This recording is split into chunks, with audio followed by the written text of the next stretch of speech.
Warning for people who may not have common sense. This video contains spoilers about the movie Unknown Caller: The High School Catfish on Netflix. But if you already watched this viral case on the news in 2022, or you've been on TikTok at all, then you probably already know what I'm about to spoil. Also, the movie's been out for 2 weeks now, so that's on y'all if y'all haven't seen it, so fair game. Hi y'all, it's Maria Liana, and welcome to my YouTube channel, where if you are here for commentary, video essay style commentary about deep, thought-provoking analysis with 100% accuracy from somebody who has a PhD, that's not me, bitch. But if you're here for pop culture, trending topics, and social media messiness, welcome home, sister. I don't normally talk about movies, and I've actually never talked about true crime on my channel, but this documentary on Netflix lit up TikTok so fast, it's become a pop culture phenomenon, hence why I'm talking about it today on my channel. So this documentary on Netflix is number 4 in the top 10 most watched in the USA on Netflix right now. Unknown Number: The High School Catfish. If y'all have not heard of this documentary, I don't blame you, but maybe you've been on TikTok recently and saw everyone making fun of this woman. Maybe you noticed the comment sections full of pictures of the Hunchback of Notre Dame, because that is this woman right here. Since this documentary came out on Netflix, 3 things have happened.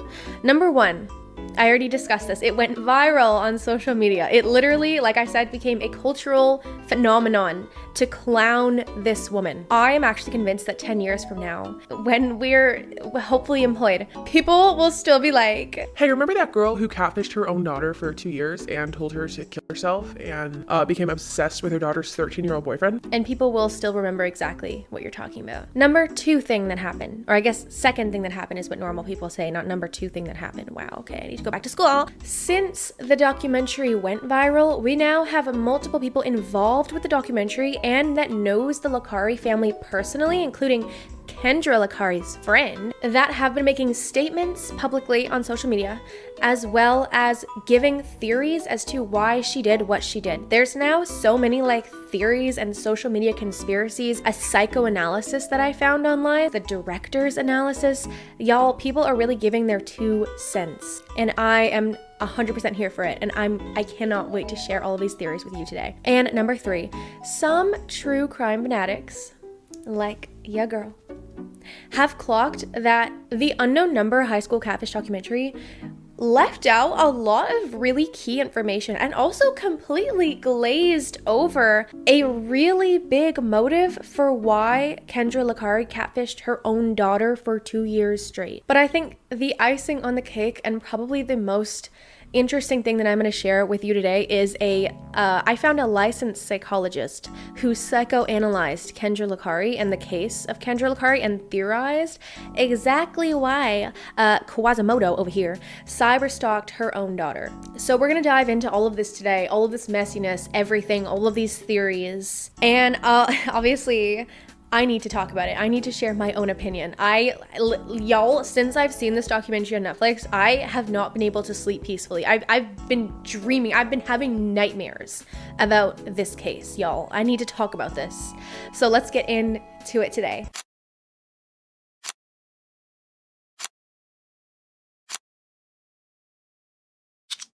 First things first, I'm going to give y'all a quick premise. As quick as I can be, I want to give as many details as possible, but I'm not going to be retelling the entire movie for y'all, because just watch the movie. Why would you need me to tell you the movie? You can just watch the movie. If I'm gonna take that long anyway to explain the whole movie to y'all, so y'all might as well just watch the movie. But I'm gonna cover most of the stuff the documentary missed later in this video, but I am gonna be adding a couple things into my premise right here. I'm just gonna, this is just to give y'all a premise, okay? Premise. Okay, so this documentary is centered around a girl named Lauryn Licari and her boyfriend Owen McKenney, who were both 13 years old at the time and attending a school called Beale School, which is a kindergarten to 12th grade school in Beale City, Michigan. So Beale City is a very, very small farming community. It's actually not even considered its own city. I don't know why the name is Beale City. It has a population of 300 people. That is literally, y'all, less than my graduation class. That is insanely small for an entire community. This school was the only school in the city. The city had 2 bars and 1 intersection with traffic lights. In the whole city, 1 intersection with traffic lights. This was not only the type of school, but the type of community where everyone knew each other. Like if y'all have ever been to a small town, if y'all are from a small town and you know how much people are in each other's business, think about like a town with 300 people. Everybody knew everybody, and most people who lived in Beale City had been there for like generations. Like they were farmers, their mom grew up there, their grandpa grew up there, they were involved in the local community stuff. So Owen and Lauryn started dating in 7th grade, which was the fall of the 2019-2020 school year. A couple weeks after they started dating, they were added into like this weird group chat thread with an unknown number, and they started receiving harassing weird text messages. The first texts were just saying, Lauryn isn't invited to Khloe's Halloween party. Who is Khloe? Who is Khloe? Khloe was another girl that went to the school in the same grade as Owen and Lauryn, and she was, indeed, the girl best friend. Side-eye. Owen's girl best friend, who was notoriously known as like the mean, confident, popular girl who was really good at basketball, and her dad was the community police officer. Some of y'all might know Khloe as the carrot girl on TikTok, because in the documentary, Khloe and her friends mentioned that this other girl, Adriana, who is Owen's cousin, who also goes to the same school as them. You see what I mean? Like, it's a small ass community. Anyways, Khloe and her friends said that Adriana started a totally untrue rumor that we like threw carrots at her. We didn't throw carrots at her. We don't throw carrots. We don't even know carrots. You think we know carrots? We don't know carrots. Khloe was also a viable suspect for sending these text messages, because both Khloe and Owen did say that they had like this weird on again, off again crushes on each other throughout school. Okay, it's not helping your case, girl. Don't trust the girl best friend. Side-eye. Again. So over spring of 7th grade, when the pandemic locked everybody down, Lauryn's family, the Licari family, and Owen's family, the McKinney family, were in a pandemic bubble together. And if y'all don't remember pandemic bubbles, I like to try to put them out of my mind. But a bubble, basically, like when everything was locked down, you were told by the government to like pick a bubble of people that you and your family can like reoccurringly socialize with over the span of the pandemic, so that you're not like talking to a bunch of people everywhere, and it like lessens the spread. Like I remember my bubble was like 1 person because no one wanted to hang out with me. It's not my fault. It's because freaking they all were scared of the virus. Oh my God. It's been 5 years since the COVID-19 pandemic. That reminds me, I had a very scary thought last night.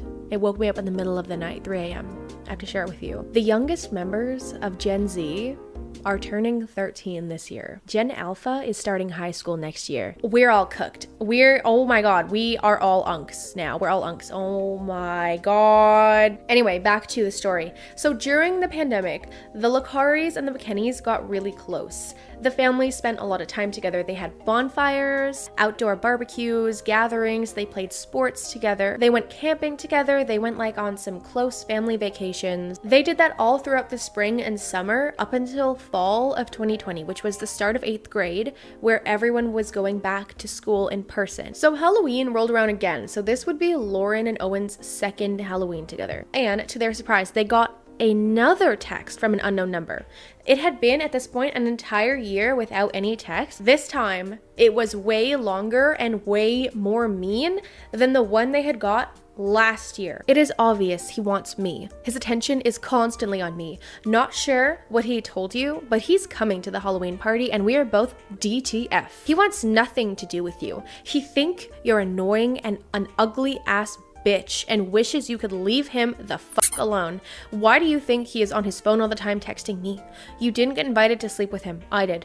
I'm spending the night with him. I'm sharing a bed with him, not you. These types of weird texts continued sporadically throughout their grade 8 year. People are very mad and annoyed that they didn't block the number. Like, I know I watched the movie with my boyfriend, and the whole time my boyfriend was like, why don't they just block the number? I don't understand why they don't just block the number. It's so easy. And he like pulled out his phone to show me how to block a number, and he like mansplained to me how to block a number. It's like, I know how to block a number. They blocked the number at first, but the number would just keep changing to a new number and then be added to a new thread and sent more messages, because obviously the person who was texting them was using like a text app. So all of these texts were disgustingly mean, like not even just like Mean Girls, Regina George mean, like just horrifically mean. Like some of the worst things that I wouldn't even say at my angriest, most diabolical. They made fun of everything to do with her. They made fun of her body. They called her anorexic. They called her ugly. But they were also disturbingly sexual toward her 13-year-old boyfriend, Owen. Effin' trash bitch, don't effin' wear leggings. Ain't no one want see your anorexic flat ass. Low key, I saw that the person who texted her used the word leggings instead of leggings or like yoga pants. I knew it was somebody over the age of 40 because I only know one person that says leggings, and it's my mom. No one else calls them leggings. It's yoga pants. That was the first clue for me. I'm just gonna say, I knew like that. I literally, like that word, like I knew it was an adult. No, I'm sorry, I'm not reading it. It's just extra gross to me because it's directed at a child. So like I can't even read them. It's disgusting. It's disgusting to even read. So if y'all want to read it with your own two eyes, here's everything on the screen and y'all can read it with your own two eyes. I'm not saying that out in my mouth. No way. Owen and Lauryn got as many as 50 of these text messages every single day. They both played sports together. Their families would always go to each other's sporting games, as well as just like any sporting game that was taking place at the school, just to be like involved with the community, you know, got that good school spirit. And this is important and worth mentioning because by the start of freshman year in high school, which was 9th grade, the texts got so bad and it caused them so much stress and so many fights that the kids started distancing themselves from each other. And by the time this big homecoming volleyball tournament rolled around at Beale School in late August, Lauryn and Owen did not sit together. So Kendra Licari, again Lauryn's mom, who was at the time one of the volunteer coaches for like a bunch of different sports teams at Beale School, including some of Owen's teams, saw that they weren't sitting together and texted her daughter 10 times to go sit with Owen. So these I will read out because they're ridiculous. Sit next to him. Answer me. Come here now.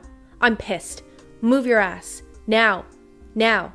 I am fuming, pissed off. This is ficking ridiculous. Answer me and move your ass. Mind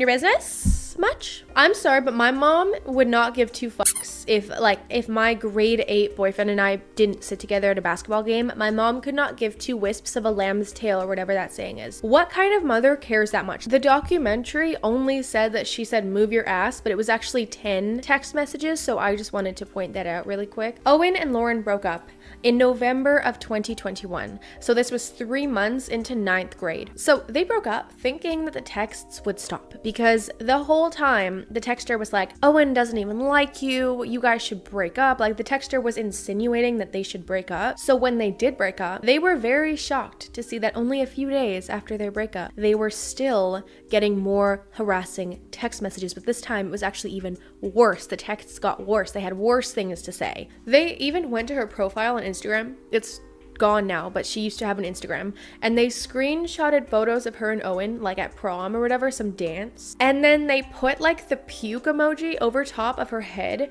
and layered a bunch of text that's just like a bunch of insults all about Lauryn. No one does this. I don't think any middle school or high school person would do this. Like that's so weird. That's so extra. But my point is, the bullying got really really bad. Whoever was texting them was intentionally trying to make it sound like it was coming from Khloe and Khloe's friends, because they would reference things that only Khloe would know, like how many points she got in a basketball game or something that they were doing together. Khloe had science class with Owen and they would sit together, so like there was texts being like, oh, Owen loved sitting next to me in science class, he loved talking to us in science, we loved gossiping about you in science. And for a while it low-key worked because everyone actually thought that it was Khloe for a very long time. But the texts eventually became way too self-incriminating, to the point where even like the cops were like, okay, nobody in their right mind would ever self-incriminate this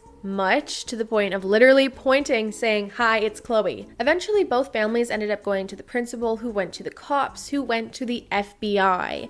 And after a very long search, well, it actually wasn't that long. It actually only took about 4.5 months. After a 4.5 month long search, they were finally able to trace the VPN of who was creating all of these Text Plus and like Pinger phone accounts to text Owen and Lauryn with. And they traced it to Kendra Licari, Lauryn's own mom. So she was the culprit behind all of this bullying.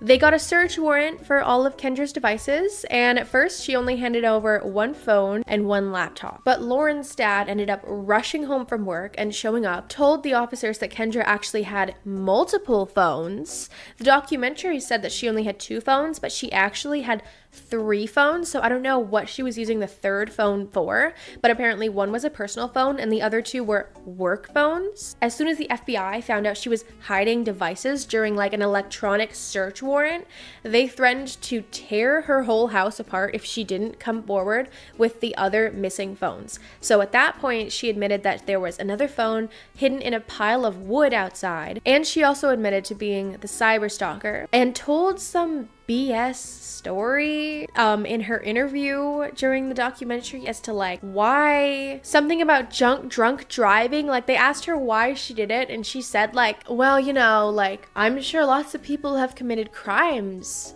and it's not a crime unless you get caught, and you know, like it's no different than people who drive drunk, and then there's people who drive drunk and don't get caught, you know?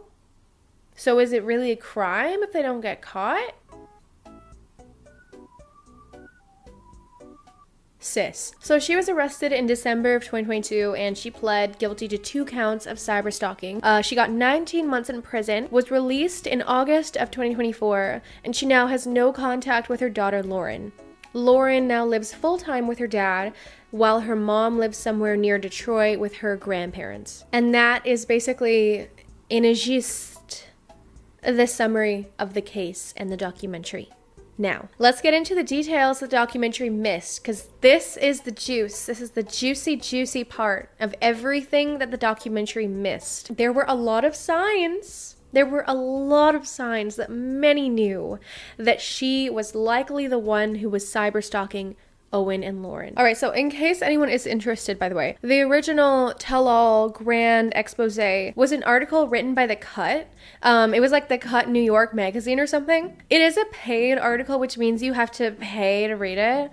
So I paid to read it. I paid to do the research. So real quick, if y'all could drop a like down below so I can make my investment back, that would be very appreciated. Because low-key, I'm going broke. Before the texts started, there was a lot of family drama and a lot of financial stress that was going on in the Licari household. Lauryn's friends knew Kendra as like the cool mom. She's not a regular mom, she's a cool mom. At school events, she would go up to a lot of Lauryn's friends and also like random girls in her grade just to gossip about what was going on at school with other people. That might have been one of her weird stalker tactics, to be honest. To befriend people and then gossip to find out information about other students. So Lauryn was a very sporty girl. We already know she played basketball, but she also played softball and did cross country. She was a very, very sporty person, y'all. So through softball, Lauryn met 2 girls. They were twins. Their names are Paige and Natalie Antcliffe. The twins, even though they were 3 years older than Lauryn, found like a lot of amusement in Kendra and thought that she was like a cool, funny mom, because Kendra would always be like dancing. She'd always be making jokes. She'd be making funny faces. Apparently she like even did a cartwheel down the hallway one time. So the twins would always film her and put her on Snapchat, and I think they actually put her on TikTok too. But everyone who was involved in this documentary took their TikToks down. So another thing these kids and the community said about Kendra was that, yeah, she was like an outgoing, cool mom that like always loved to socialize and talk to all the kids at school. But she also talked a lot about her own daughter. Apparently, she talked so much about Lauryn that it got to the point where it was annoying people. Everything was about like Lauryn's sports, Lauryn's grades, Lauryn. Like she had nothing else to talk about other than Lauryn or gossiping about like other kids' business. That low-key gives like, okay, she peaked in high school and never grew up. Like to me, that's what it gives. But I'll save all opinions for the end. Save all opinions. For now, let's just stick to the facts. Kendra, what the documentary did not mention, was the breadwinner of the family. So she made like the most money. She was portrayed as like this IT tech computer science genius. She wasn't.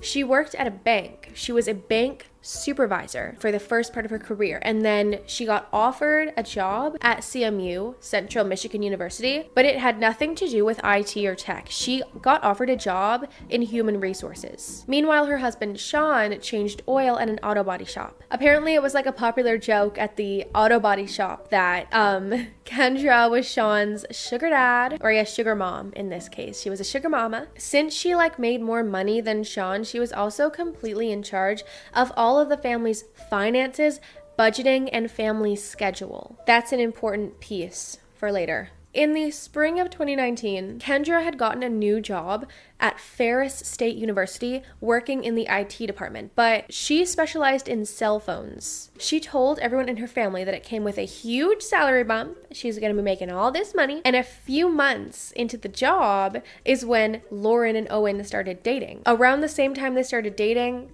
they had upgraded to a log rustic home that Sean called his dream house. Since she was making all this money now, she's a sugar mommy now, she's moving up in the world. But in reality, CMU actually had her fired in 2019 due to her job performance. The Ferris State job did not come with a salary bump. Actually, it was quite the opposite. So the FBI found that debt collectors had been filing suits for unpaid utility bills, unpaid insurance bills. They weren't even paying their mortgage. In the documentary, Kendra's friend said that she, to her knowledge, never worked at Ferris State University because she never mentioned it. But she actually did work at Ferris State University, but the thing is, she only worked there for like less than a year. So that's probably why her friends didn't really know anything about it. And the reason that they moved into a log cabin, a rustic home, was because their old house they were living in before was foreclosed upon because, as I said, they were not paying their mortgage.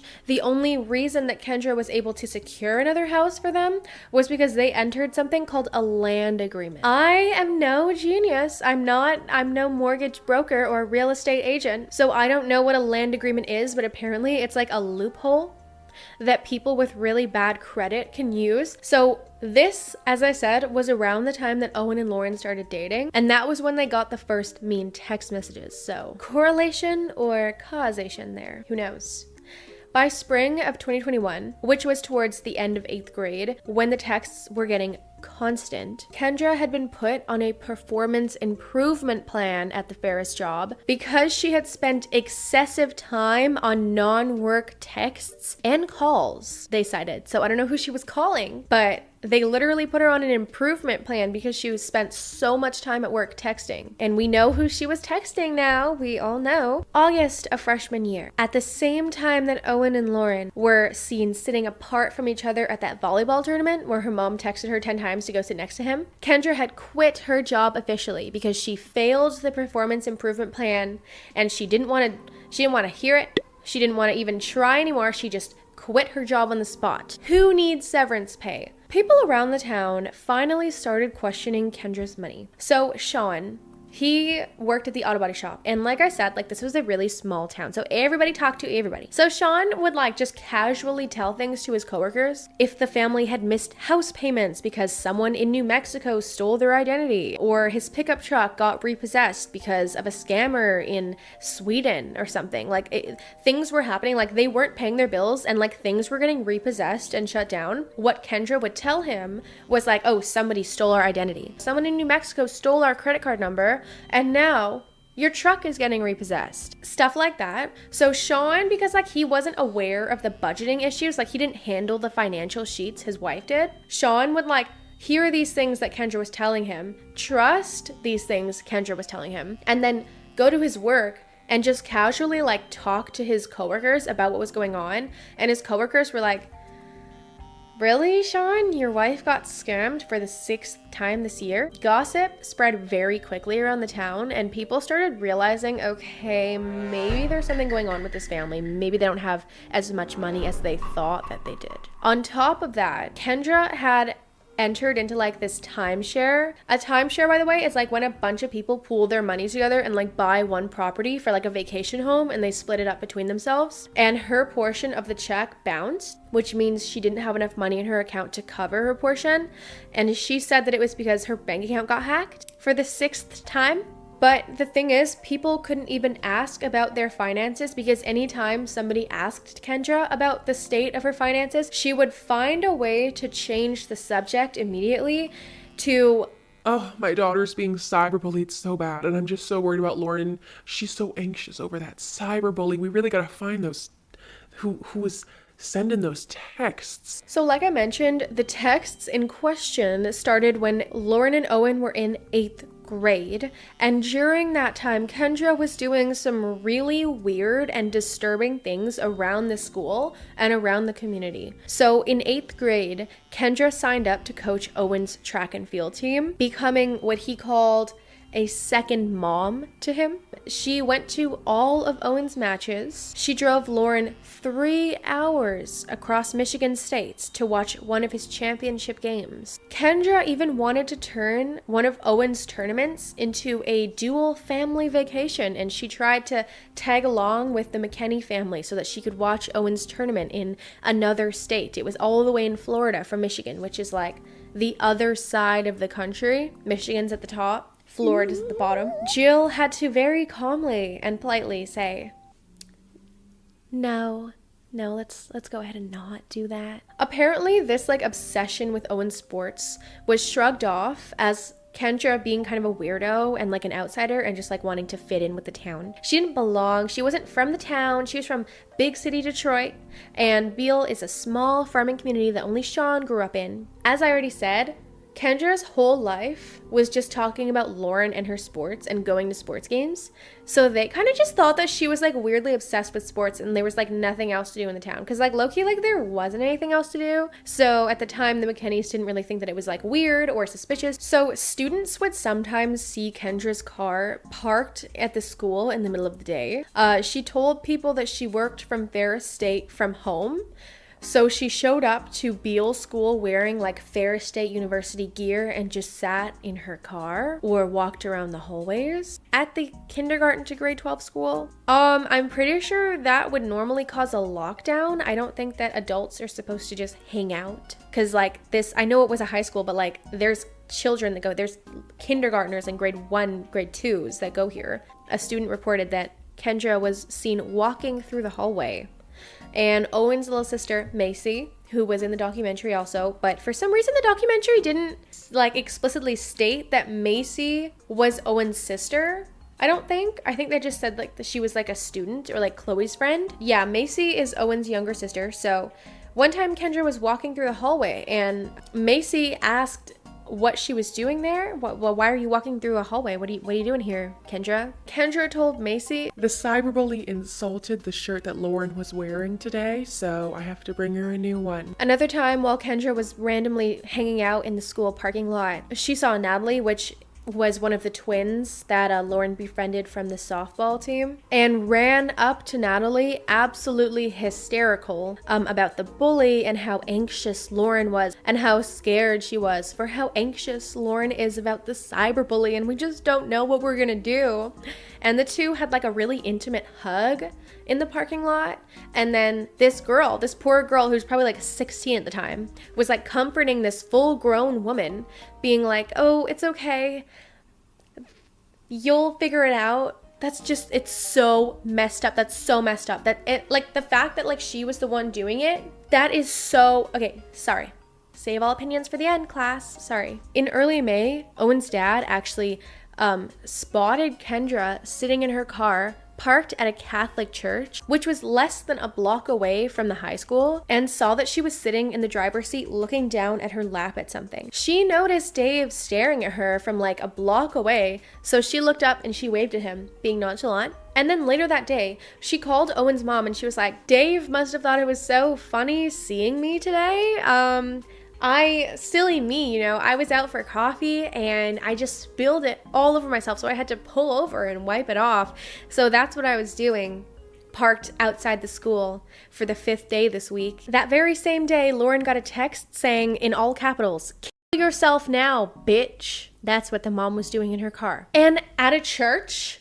You're gonna do that at a church? The Lord's backyard? Go do that at like the Walmart. Actually, no, wait, don't do that anywhere. Jesus is staring at you right now. On another occasion, another student actually saw Kendra take Lauryn's phone and text Owen, "I love you," and send it. So when 9th grade started, 3 girls from the basketball junior varsity team moved up from junior varsity to varsity league. But Lauryn was still stuck in junior varsity. She didn't get to move up. So a bunch of girls in the hallway, because Kendra was, for some reason, hanging out in this K-12 school hallway. Some girls in the hallway heard Kendra say, The only reason that those girls moved up from JV to V is because their parents are friends with the coach. It has nothing to do with their skills. That very same day, Lauryn got a text from the unknown number saying, "You suck at basketball. He ain't dating no suck-ass, anorexic, not good enough JV girl." It's literally typed that way, by the way. And reminder again, 9th grade was when they officially broke up because the texts were getting worse and worse. So when they broke up, Owen's family and Lauryn's family still remained very close friends. Jill and Kendra apparently would talk on the phone for hours, strategizing about how they were going to find the cyberbully and who could be doing this. They would still sit by each other at sports games. Jill said that she sensed that Kendra was still upset that Owen and Lauryn broke up, even though it had been many months since their breakup. Kendra started changing the subject from the cyberbully to Owen, and she asked things like, "So do you think the children will get back together? Is Owen dating again? Is he talking to anyone new? Do you think that the only reason they broke up is because of the text messages? Do you think there's another reason? Do you think if the text stopped, they'll get back together?" Kendra also asked Jill if Owen was dating Khloe now, which Jill said made her very uncomfortable, to the point where she actually had to set a friendly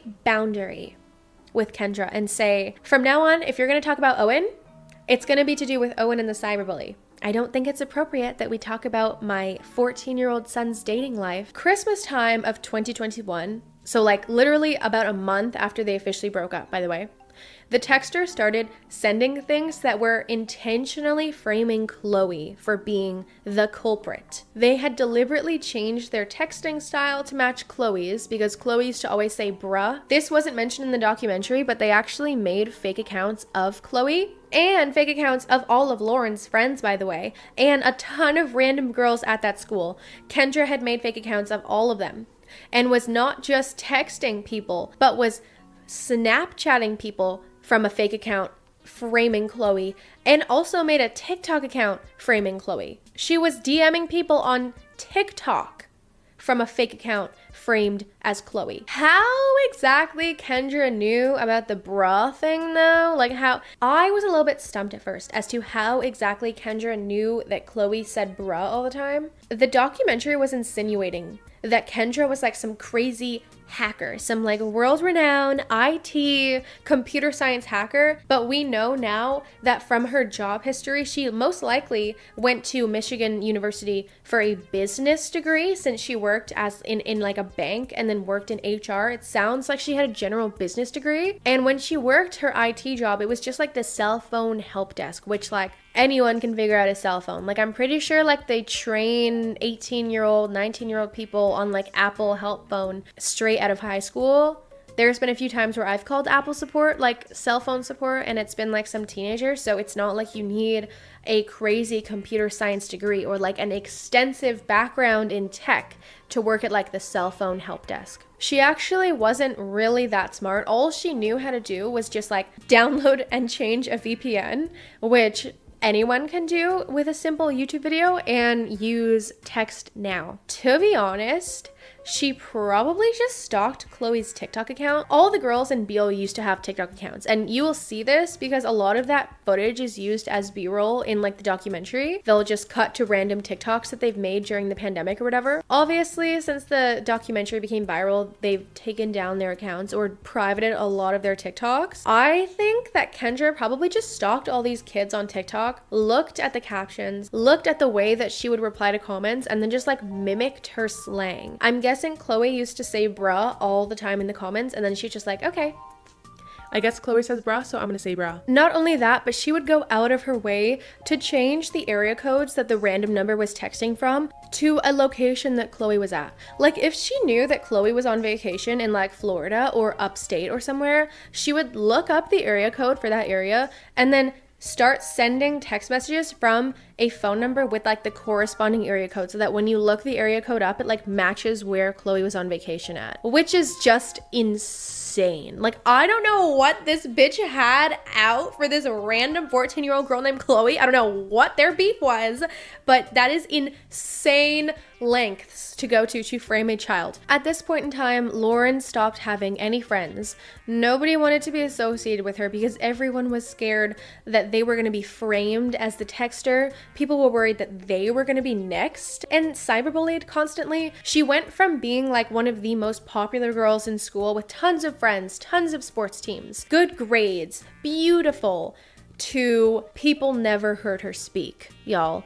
Classmates were saying that the only time they ever heard her speak at all was when she would say, here, during attendance in the morning. Even at sports games, the only person she sat next to would be her mom, Kendra. Flash forward to January 2022, which I guess is only right after Christmas break, so I guess it's not that much of a flash forward. I guess it's only like a month later.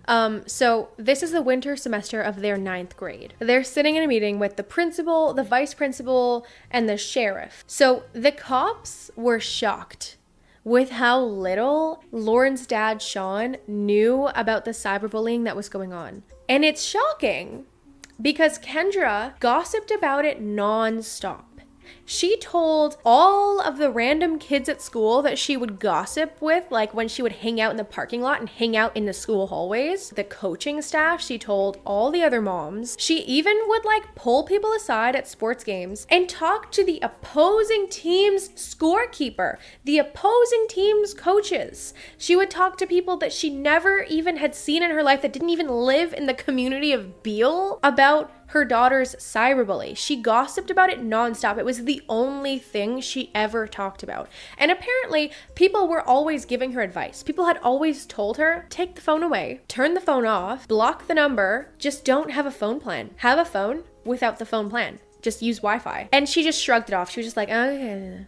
And the next day she would come back and complain all again. She would say the same thing all again and all again. So by the end of this meeting in January of 2022, with the cops, with the principals, the parents were still very convinced that it was Khloe, because at the time, like, no evidence had suggested that it wasn't anyone other than Khloe. For a brief minute there, they thought maybe it could be Owen's cousin Adriana trying to frame Khloe, but Adriana had nothing to do with it. She was really shy. She was like a quiet kid. The parents demanded that they talked to the girls' basketball team. They wanted to talk face-to-face with Khloe and the girls' basketball team because they thought, well, we knew it was Kendra, but Jill and Dave and Sean thought that it was Khloe and her friends on the basketball team that were tormenting Lauryn and Owen. I understand why the principal said no, because you don't really want a bunch of adults screaming in children's faces. Like, at the end of the day, these kids were still minors, and it's actually good that the principals didn't let them scream at a bunch of 13-year-old girls because they didn't actually do anything wrong. But what the documentary didn't show was actually the principals set up a sting operation. Lauryn was noticing that her stuff was going missing when she would get changed to like do gym or play sports or whatever. She actually got her necklace and her jersey stolen from the girls' locker room one time. So the principals decided to set up a sting operation. So Lauryn went into the locker room and she left a pair of shoes there. The principals were watching video footage, camera footage. They were watching and waiting to see if somebody would like walk in and steal the shoes, if they had it out for Lauryn. No one came in except the janitor. The janitor came in, took the shoes, moved them or whatever, lost and found. But one thing the principal did notice, he went over the footage of the sports game that Kendra was coaching. And he noticed that even though she was supposed to be coaching, She spent a considerable amount of time on her phone, and not just one phone. She had 2 phones with her at all times, and she was always looking down and texting. Since Khloe was still a suspect, they did call her in for questioning eventually. So Khloe's parents, Tammy and the cop, I forget Khloe's dad's name, I'm just gonna call him the cop, had told the sheriff that they thought that it was Kendra cyber stalking Lauryn and Owen, because Kendra had a lot of resentment towards Khloe moving up on the varsity team and Lauryn staying at junior varsity. Khloe's mom also brought up one really weird thing that happened with Kendra a few years back. Kendra and some of the other moms from the school had been setting up for something. I don't know if it was a sports game or a bake sale, but they were setting up for something. Khloe's mom and another mom needed like this one object. It was a sticky mat of some sort. They needed it for something. I don't know what a sticky mat is, but it was a sticky mat. They needed it very badly. They needed it for setup. Kendra had taken the sticky mat and hid it in the equipment room. And she let Khloe's mom and the other mom look for this hidden sticky mat for hours and hours and hours, until eventually they were just like, you know what? Let's check the cameras and see who had it last. Let's see who put it away last. Finally, only then did Kendra speak up and was like, oh, the sticky mat.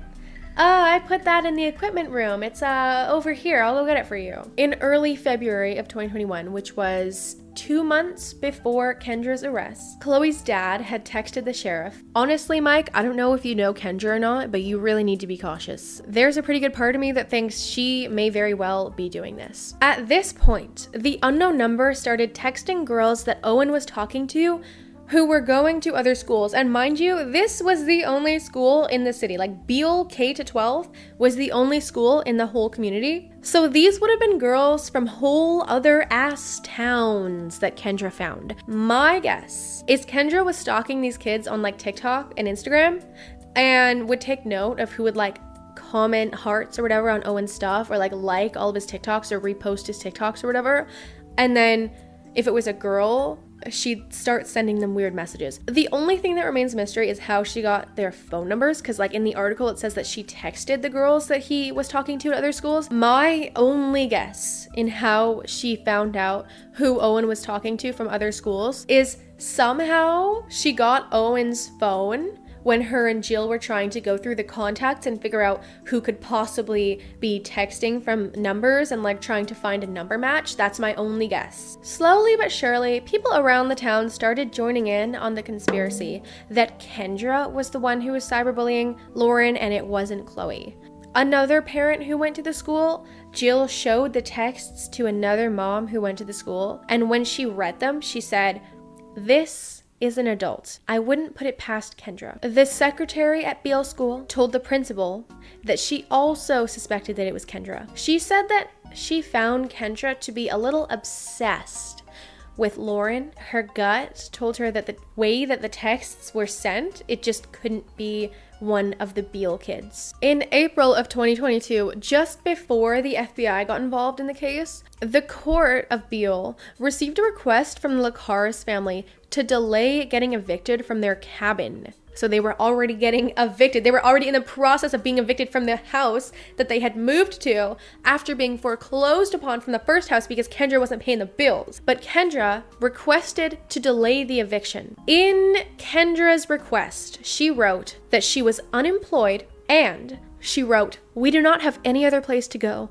and we are completely terrified of being homeless with our daughter." The court evicted them that same month. Kendra had told her family and lied to them that the reason they were getting evicted from this log cabin is because the foundation under the house had cracked, and they had to move out while it was up for repair. I guess it's good that nobody Googled their address, because it would have been public knowledge that the house would be for sale by the bank because it was foreclosed upon. One other thing that the documentary didn't mention, and I find it very interesting why like no news articles mention it either. Kendra was arrested in December of 2022, but she was released on a $5,000 bond, like pretty much like the same week of being arrested, which was valid up until the day of her trial, which was in April of 2023. So she was released pretty much a week after she was arrested for $5,000 on one condition. That condition being, you cannot contact your daughter, Lauryn Licari. Roam the streets, do whatever you want, eat your own food, sleep in your own bed, talk to your parents, talk to whoever you want, but you cannot talk to your daughter, Lauryn Licari. So what did Kendra do? she talked to Lauryn pretty much immediately after she got out on bond, which the prosecutor found out about very quickly, and Kendra's bond was revoked and she was thrown back in jail for another 2 months before her trial. The Cut requested to interview Kendra many times, but they only got one email back from her while she was in prison. I didn't know you could email in prison. So she said in the email, "These stories are doing additional harm to her. I can handle the pain, but she cannot and does not deserve it. She's moving forward with life and doesn't deserve to be put in the spotlight anymore, or having people thinking her mom is a villain, as that is hard mentally and emotionally for her." And never responded to the Cut again. Kendra, like I already said, was released in late August of 2024, and Sean divorced her and got full custody of their daughter, Lauryn. She is barely allowed any contact at all with Lauryn, and Lauryn said that she hasn't seen her mom since she was arrested, and her mom is living with her parents back in Detroit, like 30 minutes out of Detroit. And one last thing. At Khloe's last Halloween party most recently, Khloe's mom dressed up as a scarecrow in a prison jumpsuit with a mask of Kendra's mugshot and phones taped to her hands. Is that queen behavior or mean behavior? Let me know below. What do you think? Queen or mean? It got so dark so fast, and now the light is making it look like my face is a different color than the rest of my body. Pale? Not pale. Pale? Not pale. Oh my god, Kay. Oh my god, y'all can really tell that I have been outside this summer. So let's all get cozy. Since the sun is set now, let's all get cozy. And we're going to talk about some of the statements that have been put out since the documentary's air. So these are all statements from people who were directly involved with either filming the documentary or directly involved with Kendra Licari herself. First off, let's start with the prosecution. So the prosecution thinks that the reason Kendra did what she did was because Lauryn was quote unquote a mama's girl. And apparently when she started dating Owen, she started distancing herself from her mom. As any woman does, by the way, as any teenage girl does, any teenager at all, for that matter. So the texts in the prosecutor's eyes were a way to make Lauryn hurt and then send Lauryn back crying for mama again. Maybe not with the intention specifically to break them up, but just for the intention so that Lauryn would have only her mom to lean on. The director of the Unknown Caller documentary, after working with Kendra Licari, said that Kendra repeated herself multiple times in her interview, and not everything made it into the final cut. And the bullshit answers that you see that make it to the final cut are literally the clearest answers that Kendra gave in the entire 5 hours that she was being interviewed for the Netflix documentary. Those were the best, toppest tier answers that Kendra gave. She also blatantly lied during the interviews. She retold an entirely different story of what happened. The director actually said, "I think her memories have sort of changed her version of the truth. I think she's got a little bit of revisionist history." So that's why, because a lot of people were complaining, like, why didn't y'all pry her more? Why didn't y'all press her for better answers in her interview as to why she did what she did? The reason why they didn't pry is because it was obvious to them that she was a very unreliable source. She wasn't telling the truth. She had no plan to tell the truth, and she repeated like this like weird hamster wheel track of like bullshit excuse answers that didn't make sense. She was very unclear. It was almost like she was like just mentally not really fully there, and she like refused to accept what had happened. Another theory that is far more popular on TikTok, as well as everyone in the McKinney family, is that Kendra was secretly obsessed with Owen McKinney, which is a whole other level of disgusting and disturbing, by the way. I found a licensed psychologist on TikTok, Dr. Michaela Sarno. So she made a TikTok video psychoanalyzing Kendra and the entire case and the whole situation, and gave her opinion on why and how any human mother could possibly do that to their own daughter. Well, this wasn't a mom that was under stress or just a mom that was making bad choices. This was a mother with a deep need for control Lauryn wasn't treated like a daughter. She was treated like an extension of her mom's own identity. Everything, the messages, the lies, the manipulation, it was all about power and ego, but not love. It was deliberate because she needed to control the story and the narrative and keep that dominance. Hurting Lauryn kept her scared and dependent and easy to manipulate. But pretty much anybody that was in the documentary has long deleted their social profiles, their LinkedIn, everything is gone. So I had a brilliant idea to go on the grand encyclopedia of old people, Facebook. That's right, y'all. I made a Facebook account. Oh my god, she's so unk. She's on Facebook. She's chopped and she's unk. But I turned to Facebook to look up Kendra Licari because being from a small town, let me tell y'all, for some reason, it doesn't matter how old y'all are, small town folk love Facebook. I don't know why. So I looked for people on Facebook who lived in the same community as her, were her friends, ran in the same circle as her, went to school with her. On another note though, y'all really need to tell your parents to check their privacy settings because I should not have been able to find this many posts and this many profiles of literal random ass real people, by the way, real people, in less than 5 minutes with one simple keyword search. I should not have been able to see all of y'all's baby photos. I did find 2 of Kendra Licari's old high school classmates back in Detroit before she moved to Beale.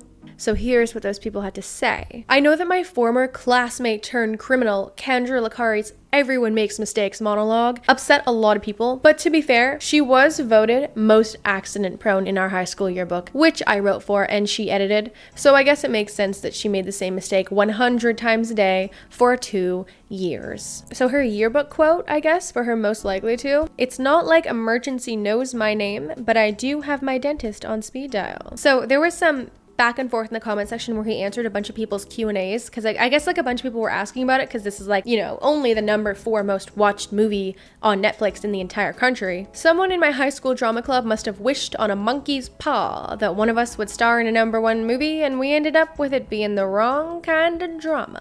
Wish on a monkey's paw. I'm gonna start saying that now. I wish on a monkey's paw that I can make enough money to move out of this house that lives above the train station so I can stop hearing trains every 20 seconds. Does she still live in the same town you grew up in? Was this where this took place? No, she moved to a small town up north. What was her maiden name? Newbill. Okay, so I guess for anyone that wants to do some super sleuthing doxing, her name before she got married was Kendra Newbill. Oh my god, it won't close. My laptop's haunted. Okay, never mind. The ghost of Kendra. Do you think her being accident prone was legit or seeking attention? Was the vibes always off, or was it a shock when you found out? To be honest, as much as the show claims she was always the center of attention, everyone I talked to had to be reminded of who she was. Okay, that's so rude. Okay, eat her up, Ryan, eat her up. She was in many of the same classes and clubs as me, and I remember her being there, but I can't remember a single moment, conversation, or fact about her. That is low-key sad. I'm low-key tearing up. That's kind of sad because, like, now I understand a little bit more why she lives through her daughter. If she was like just the invisible ghost in high school that nobody even talked to or could even remember was in the same class as them, that's sad. That makes me really sad. I hate people. I wish people could just be more inclusive. But it doesn't excuse it. It doesn't excuse her cyberbullying and tormenting and cyberstalking a minor, 2 minors, 3 minors if you count Khloe too. Okay, so there are 2 people that came out and put a statement out on social media. Khloe herself, Khloe the queen herself, the carrot queen herself. In the documentary, it said like Owen's mom texted me through Owen's phone and was like, "Hey, is this you?" Whatever, and I'm like, no. So I would get FaceTime calls from like Owen, and he'd ask me all the time, like, "Is this you? Is it you?" Like, it happened pretty much every day, if not at least 2 to 3 times a week.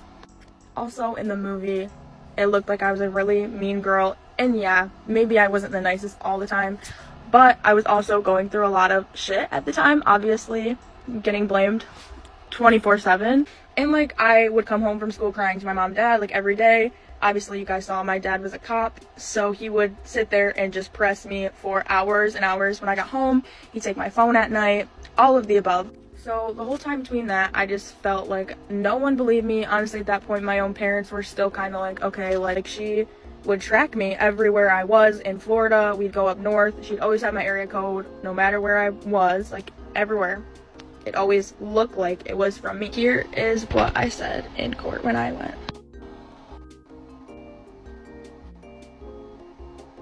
The other person is one of Lauren's friends. Kaylee, I believe was her name. She goes by Kay. So she defended Lauryn against the people who were trying to claim that Lauryn was in on it the entire time. Because people, the internet just wants to believe that Lauryn was like somehow in on it the whole time and thinks that like she was a team with her mom and they were both trying to get all this attention on them. Alarmingly, there's actually quite a bit of people who think that. That's okay. You're allowed to think your own thoughts. You're allowed to have your own opinions. Like, that's why movies exist, for people to talk about it and judge it and like form their own opinions. So I respect your opinion, you know, whatever. But that leads me to my personal take. So my personal take is, it is shocking to me that people actually believe that this girl was in on it. There's no way that this girl was, I'm sorry, like in my opinion, I just don't think like that you go that long being in on it with your mom. Like maybe 1 month, maybe 2 months max, but 2 years, to the point where she lost all of her friends. She actually dropped out of school for a little bit. When her mom got arrested, she actually went to online school. Imagine having no friends at all. Your only friend is your mother, who gets arrested for cyberbullying you. You have no one.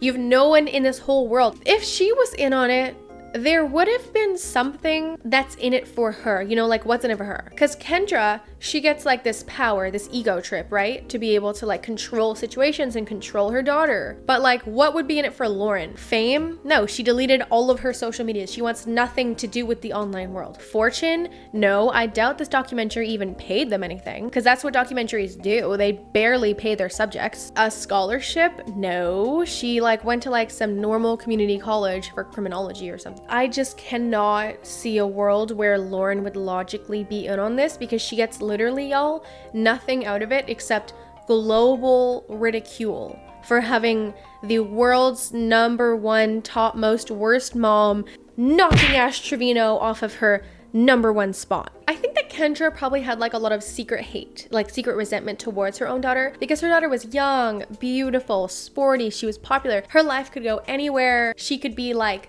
a superstar with sports, you know. She had a boyfriend too. If Kendra's motive was money, then she had so much power with like the cyberbullying texts. In theory, she could have just blackmailed Owen's family to like get the texts to stop, because like he was so desperate to getting the texts to stop. He had texted, "What can I do to make this stop? I'll do anything, please." She could have right then and there been like, "Get your parents to wire me 10 grand and you'll never hear from me again." I'm not saying that she should have done that, but I'm saying if she wanted money, she could have done that. So I don't think her motive was money. I don't think her motive was because she was going bankrupt. I don't think it had to do with financial stress. As for the motive being like that she was secretly in love with Owen or something, I get it. I get the motive. I definitely think that that could have been an option. She definitely had like a predatory tone to a lot of text messages. Some of them are very, very deeply disgusting and disturbing. And I am not doubting that there was something weird going on there, but I don't think that the motive was just Owen. She knew how to catfish.